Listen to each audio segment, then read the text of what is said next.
never reaching the end. 12 rock songs from one year. And not just any year. In 1972, rock music was fracturing in every direction at once.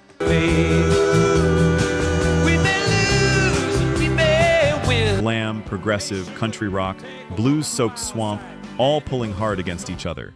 And somewhere inside all that noise, 15 songs locked in and caught something exact. And I'm getting old. Something true.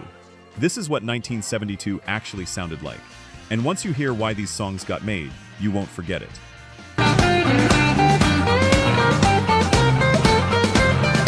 Number 12, Nights in White Satin, the Moody Blues.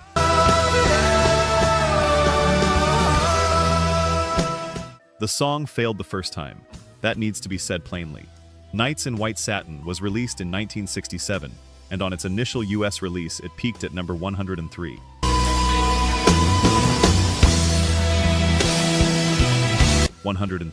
A song that would eventually be called one of the most beautiful recordings in rock history.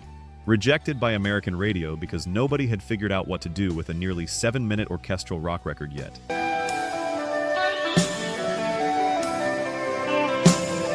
5 years later, in 1972, someone re-released it. It went to number 2 on the Billboard Hot 100.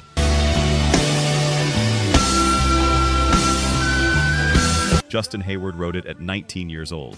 19. He was touring, he was homesick, and someone had given him a set of white satin bed sheets as a gift.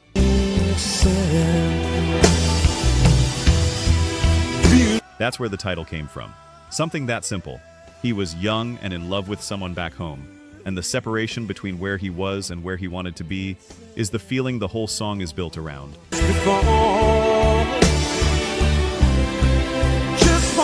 The record floats on Hayward's voice and Mike Pinder's mellotron, a keyboard that could simulate an orchestra. There's a full orchestral arrangement at the end and a spoken word poem called Late Lament, written by drummer Graham Edge. Most singles don't end with a poem. This one ends with a poem and then a gong.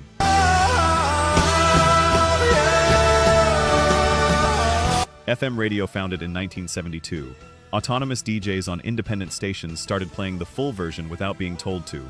Listeners who'd never heard it called stations to ask what it was.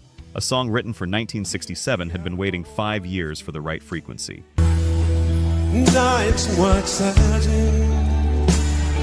If you've ever made something that didn't land when you first put it out, and you had to wait years for the world to catch up, that's what this song sounds like.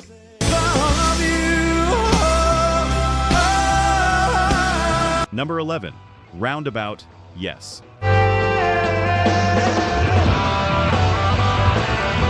The full version is 8.5 minutes long, and it starts with an acoustic guitar introduction, so precise, so classically structured, it sounds like it belongs in a conservatory. Then Chris Squire's bass comes in, one of the most distinctive bass performances in rock history, and something that by all logic should never work on pop radio just does.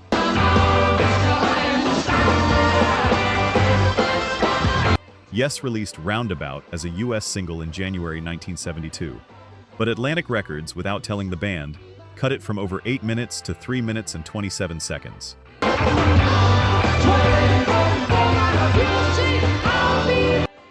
John Anderson said they just got scissors out and cut it in half. He and guitarist Steve Howe were shocked when they found out. The shortened version peaked at number 13 on the Billboard Hot 100.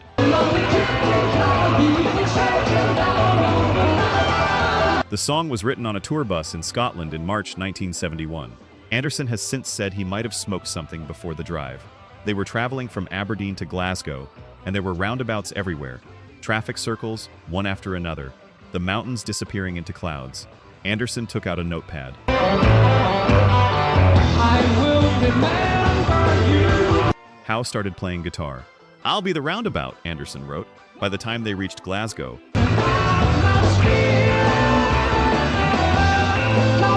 the bones of it were there. And here's what else was happening in that session. Rick Wakeman had just joined the band. He'd replaced Tony Kaye, who had no interest in expanding beyond Hammond organ. Wakeman brought mellotron, minimoog, piano, everything. Roundabout was the opening statement of what Yes would become with him in the room.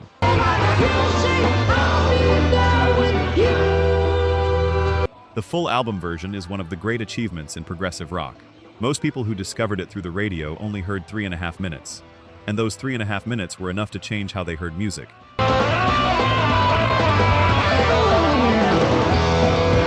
Let's look at the numbers. Only 9% of you are actually subscribed. Honestly, that's tough to see. Our team spends days hunting down archives and verifying every single fact just to tell these stories right.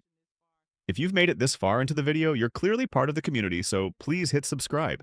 It costs nothing and helps us immensely. Now, for those already subscribed, very few of you have made the jump to our membership, and that's a hard pill to swallow because you're the ones who know our value best. If this channel has moved you or inspired you, consider joining. It's the price of one coffee, but it's the literal fuel for this channel. Let's keep this alive together. Back to the story. Number 10. Do It Again, Steely Dan.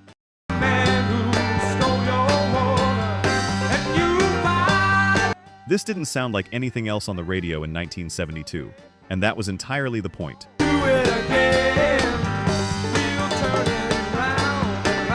Walter Becker and Donald Fagen had been knocking around the music industry for years, writing songs for hire, playing sessions, getting close to something without quite getting there, when they finally formed a band and recorded an album called Can't Buy a Thrill. When you know she's no high cloud. The first single was Do It Again. It debuted on the Billboard Hot 100 in November 1972, and eventually peaked at number 6.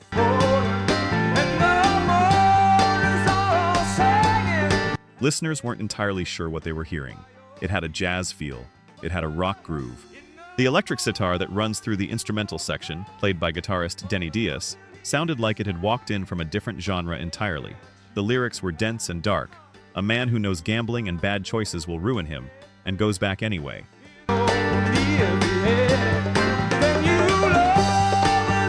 The Fender Rhodes electric piano floated underneath everything, like something half-remembered.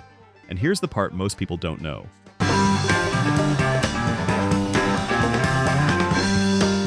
On the original 1972 release, Do It Again wasn't credited to Becker and Fagen. It was credited as trad, for traditional, meaning anonymous composer, folk origin, nobody knows who wrote it. Two men who'd spent years fighting to get their names on records released their debut hit without their names attached.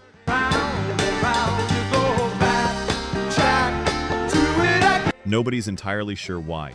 They went on to become one of the most obsessively credited bands in rock history.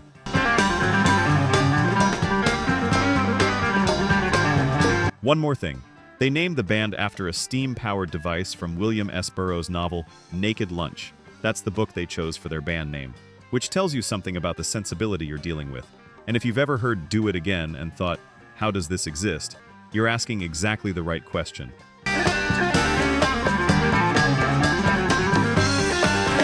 Number 9. Take It Easy, Eagles. Once she's a friend of mine. Take it easy. Two guys lived in the same apartment building in Echo Park, Los Angeles. One of them would become one of the great singer-songwriters of his generation. The other would co-found one of the biggest American rock bands of the decade. In 1971, they were both just trying to get their careers started.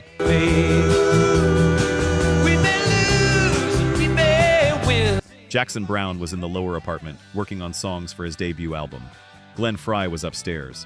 Frey later said he'd never seen anyone approach songwriting the way Browne did. Deliberately, every single day, for hours. Not waiting for inspiration. Just showing up and working.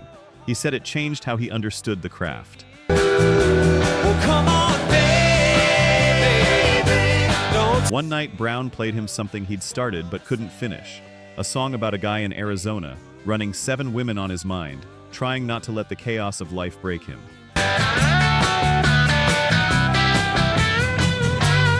The second verse wasn't done. Frey asked if he could take a shot at it. Browne hesitated, said yes. Frey wrote, "Well, I'm standing on a corner in Winslow, Arizona, such a fine sight to see. That corner, that flatbed Ford, that girl slowing down to take a look." Browne said later, Baby, don't say baby. He finished it in spectacular fashion. He arranged it in a way that was far superior to what I had written. Take It Easy was released as the Eagles' debut single in May 1972 and peaked at number 12. It launched one of the decade's defining American rock bands with a song that was written by a neighbor from an unfinished draft in a lower floor apartment. Looking for a lover who won't blow my cover. The city of Winslow eventually put up a bronze statue and a permanent park to honor a lyric. A line Glenn Frey wrote in maybe 10 minutes has been standing on a corner in Arizona for 50 years.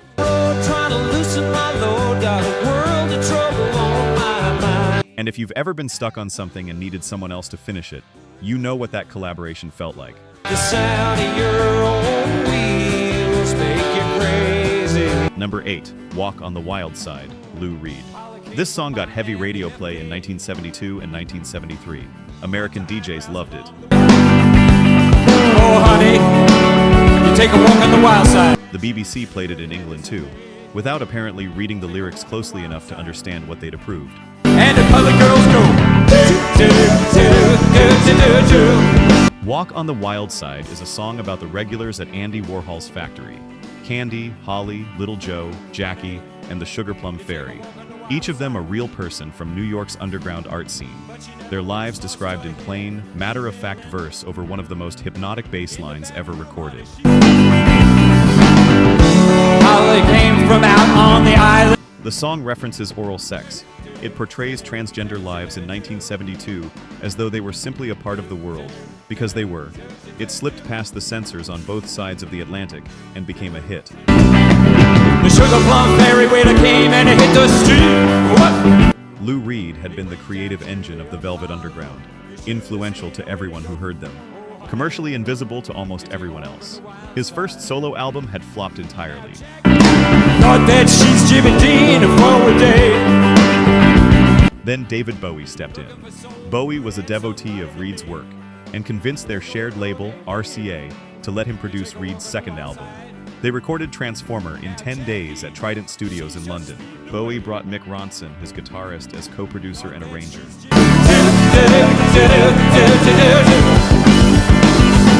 The saxophone solo at the end of Walk on the Wild Side, that baritone glide over the fade-out, was played by a jazz musician named Ronnie Ross, who had, years earlier, given saxophone lessons to a 12-year-old named David Jones, David Bowie's childhood name.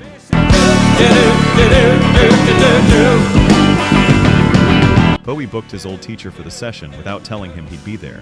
Ross walked in, played the solo in one take, then looked up and found Ziggy Stardust across the room.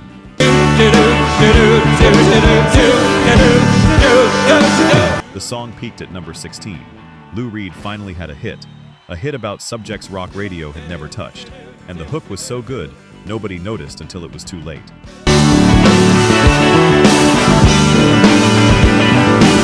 Number 7, School's Out, Alice Cooper. Well, we got no choice.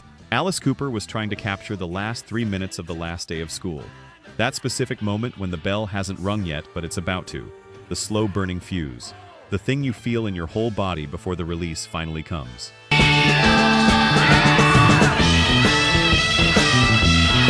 He said later, "What's the greatest 3 minutes of your life?"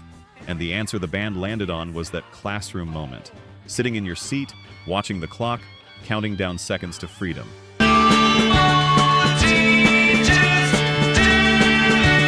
Glenn Buxton wrote the opening guitar riff.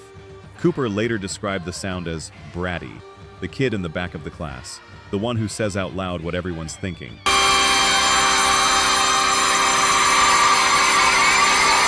Producer Bob Ezrin assembled a children's choir to sing the "No More Pencils, No More Books" section. Kids actually in school, singing about the end of school, producing the most subversive moment on a mainstream rock record that year.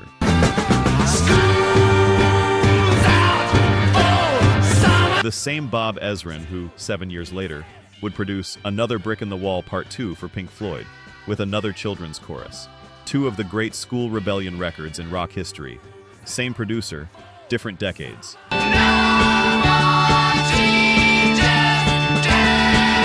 School's Out was released in April 1972 and hit number 7 in the United States.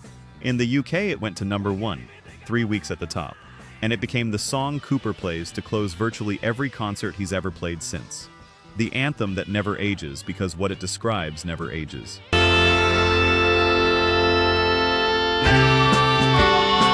And here's what still gets me about it. There's no irony, no distance. You can hear a band that completely believed they were catching something universal. And they were right. The pure, animal, no school tomorrow kind of freedom. If you've ever run out of a building at the end of a semester like someone set the place on fire, that song is the sound of your feet on the pavement. All the girls and boys, Number 6. Rocket Man. Elton John Bernie Taupin was driving to his parents' house in Lincolnshire when the first verse came to him. He had no notebook. And all the science I don't understand. He repeated the lines to himself for 2 hours as he drove. She packed my bags last night, pre-flight, 0 hour 9 a.m., and I'm gonna be high as a kite by then. By the time he reached the house, he wrote it down, and the song was essentially there. On such a time. Most people assume Bernie Taupin was inspired by David Bowie's Space Oddity. He's addressed this directly more than once. The actual source was Ray Bradbury, a short story called The Rocket Man, from Bradbury's 1951 collection, The Illustrated Man. The earth so much, I miss my wife. In Bradbury's story, space travel had become routine labor. Astronauts were working-class men who left their families for months at a time, not heroes on missions. The loneliness in the song isn't about the vastness of space. It's about the distance between where the work takes you and the people you love who are waiting back on the ground. Long time, touchdown brings me round again to. Rocket Man was released in April 1972 and peaked at number 2 in the UK and number 6 in the United States. The same month it was climbing the charts. Apollo 16 put men on the moon for the 5th time. Touchdown brings me round again to find. Space was real. Astronauts were real. The isolation of that particular life was suddenly something anyone could imagine. Is your kids? Elton John later admitted that when he heard the finished record for the first time, he didn't know the origin of the lyrics. Taupin had to explain the Bradbury story to him. The man who sang it had no idea where it came from, and yet the performance he gave is one of the most honest things he ever recorded.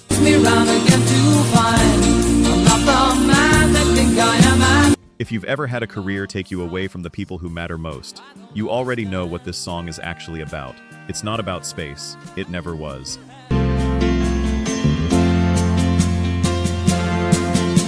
Number 5. Starman. David Bowie, July 6, 1972. BBC Television Centre, Studio 8. Top of the Pops. That was hazy cosmic jive. David Bowie walks out in a quilted jumpsuit with his hair dyed copper, his face painted, and more confidence than should be legally permitted in one room.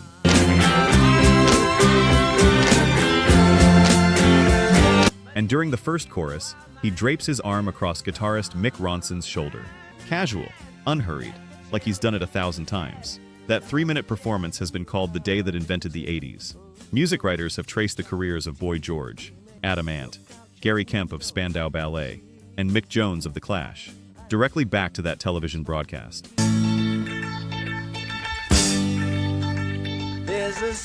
All of them saw it. All of them say it was the moment something clicked for them. Something that hadn't existed as a possibility before suddenly existed. Waiting in the sky, he's told us not to blow it. The song itself almost wasn't on the album. Starman was added to the rise and fall of Ziggy Stardust at the specific request of RCA Records, who heard a demo and insisted it become the lead single.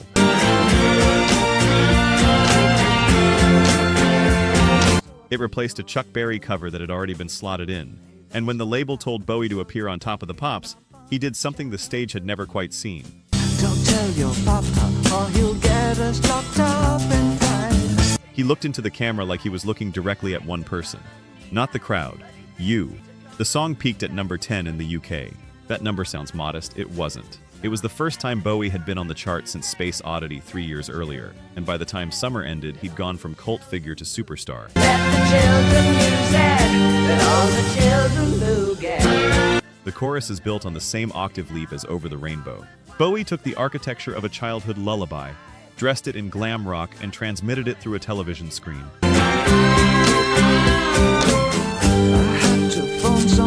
Some of y'all saw that performance for the first time years later on bootleg tape or YouTube, and still felt it in the same place the original audience did. Let all the children boogie. Starman, wait. Number 4. Heart of Gold. Neil Young.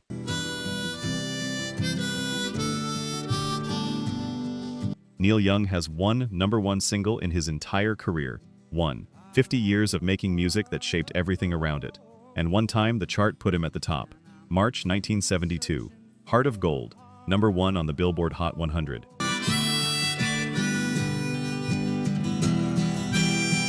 He didn't want what came with it. Young wrote in his 1977 Decade liner notes, "This song put me in the middle of the road. Traveling there soon became a bore, so I headed for the ditch."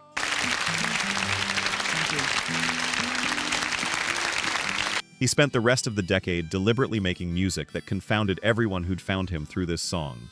Rougher records, darker records, records that confused critics and confused fans, and still stand as some of the most interesting work of the era. Me searching for a heart of gold. But the story of how Heart of Gold was made is the kind of thing that shouldn't have worked. Young had a serious back injury. He couldn't play electric guitar standing up. He flew to Nashville, not his natural environment, where a producer named Elliot Mazer had just opened a new studio.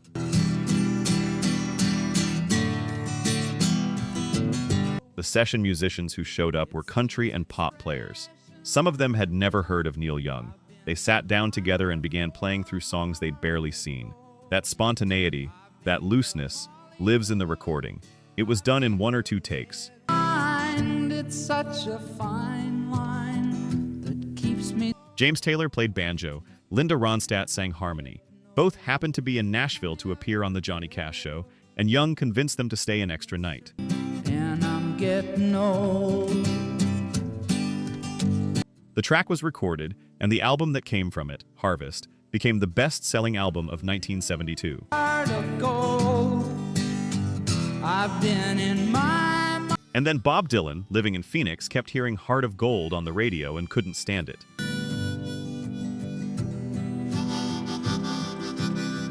He told a journalist in 1985, "I'd say, that's me.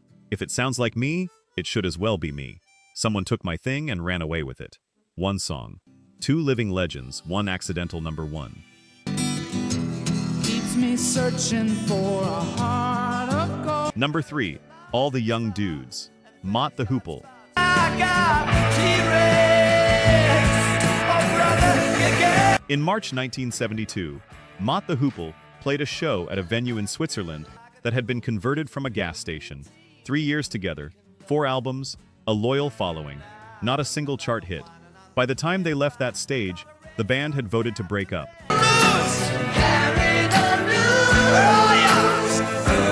Bassist Pete Overend Watts heard that David Bowie was assembling a new backing band. He called to ask if there were any jobs. Bowie didn't offer him a gig. Instead, he said, "Don't do anything. I'll work something out."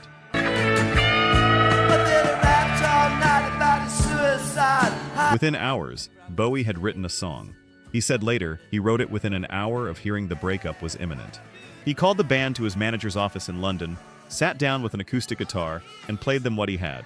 Bassist Watts said later, "You could tell straight away it was a great song." Oh yes, we can go. And my brother's back at home. One detail first. Bowie had already offered them Suffragette City, one of his own songs. They'd turned it down. So he went away and wrote something else, something he'd actually intended for the Ziggy Stardust album. He gave it away anyway.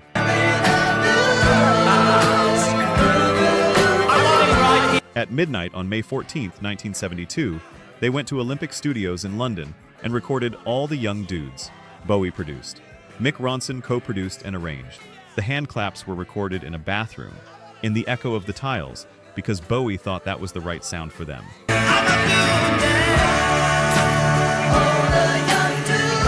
The song peaked at number 3 in the UK. It gave Mott the Hoople, a band that was hours from ceasing to exist, the biggest hit they'd ever have. And the song Bowie wrote to save them was always part of a larger story he was telling. He gave the centerpiece of his mythology away to a band that needed it more than he did. Wanna stay alive when you're 25 and when you. Singer Ian Hunter once said, "Who else at that stage in their career would give time and songs to other people? Nobody else."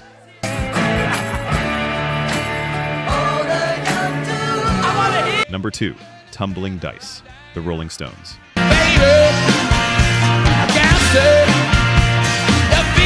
The Rolling Stones left England. Not because they wanted to, because the British government had imposed a 93% super tax on the country's highest earners. You got me wrong, call me to term, but The Stones hired accountants, did the math, and concluded the only viable option was to become tax exiles. Pack everything. Move to France. Keith Richards rented a 19th century villa called Nelcote near Villefranche-sur-Mer on the French Riviera. And in the basement of that villa, this grand old mansion with winding corridors and bad lighting, and a rotating cast of musicians and associates coming and going.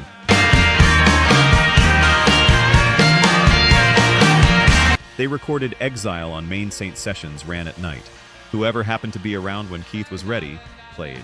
The Rolling Stones mobile studio sat in the parking lot.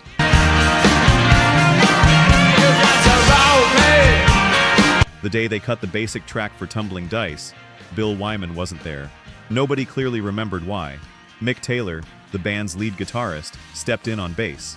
The song that would become one of the Stones' most enduring recordings, one of the only songs Mick Jagger has said he could listen to forever, doesn't have its own bassist on the original take.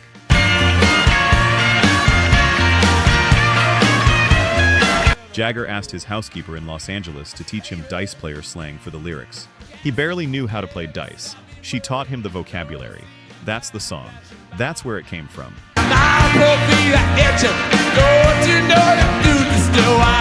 Tumbling Dice was released in April 1972 and peaked at number 7 in the United States and number 5 in the UK. The only single from Exile on Main St. to crack the American top 10. Rolling Stone eventually ranked it among the 86 greatest songs ever recorded.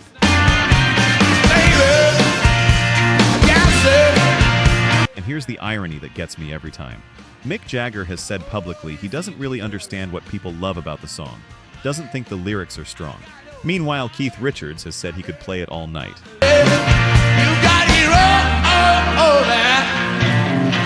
That gap between the man who wrote the words and the man who played the riff tells you everything you need to know.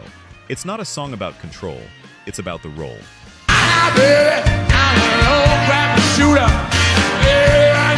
Number 1, Smoke on the Water. Deep Purple, December 4th, 1971. Montreux, Switzerland.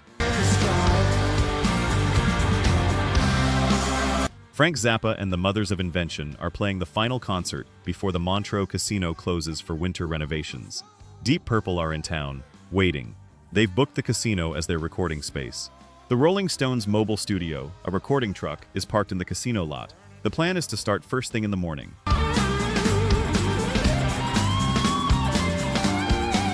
"90 minutes into the Zappa show, someone in the audience fires a flare gun at the ceiling. The rattan fabric catches. And within minutes, the entire casino complex, the concert hall, the restaurants, everything is on fire.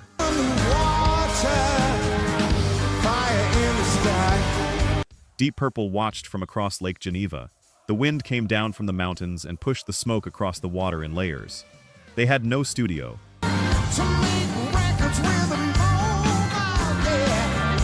Their recording space was gone. Claude Nobbs, who founded the Montreux Jazz Festival and happened to be a volunteer firefighter, ran in and out of the building getting people to safety. He became Funky Claude in the lyrics, because every detail of that night ended up in the song.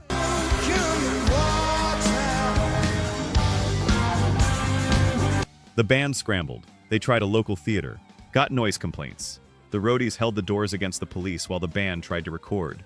They moved to a hotel. Cables ran 100 feet from the mobile studio parked out back, through windows into corridors and lobby spaces. They kept recording. They did not go home.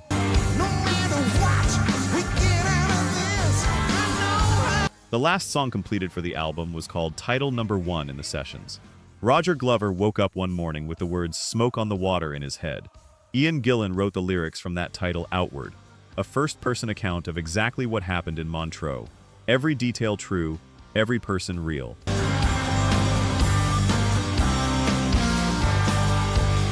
Machine Head was released in March 1972. The guitar riff Ritchie Blackmore wrote for the song, 4 notes, harmonized in fourths, became the most taught guitar figure in history. There are signs in music stores around the world asking people not to play it. Beginners have been playing it since before most of us were born.